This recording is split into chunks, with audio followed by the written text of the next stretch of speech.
ku synon në të vërtet të adresoj agjerimi? Te etika më tepër apo te morali?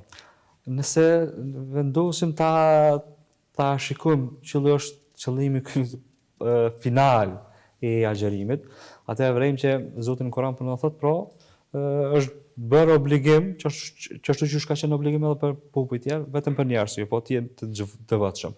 Po kjo devotshmëria mund të përkufizohet në forma të ndryshme.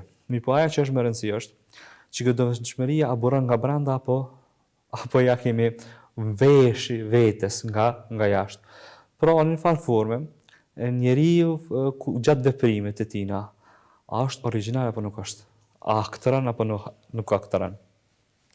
Nëse e trajtojmë nga ana etikës, njeriu nuk i intereson apo aktëron apo jo. E rëndësishme është ajo që shfaqet. Kurse obligimet fetare vazhdimisht synojnë se njeriu të jetë në mënyrë sinkronizuar e brendshme me të jashtmen e tij. Pra, në fund të fundit, agjerimi synon të brendshmen e njeriu që ajo pastaj të reflektojë të jashtmen e tij.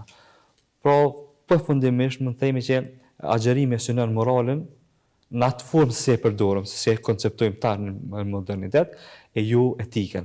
Pra, nuk na shtyn agjerimi që të sillemi mirë, vetëm që duhemi që jemi njerëz të mirë. Ju tenton të na ndryshoj, na bëj njerëz të mirë, që ne detyrimisht të sillemi mirë. Pra, e synon moralin, që morali ta ndryshoj karakterin e njeriut.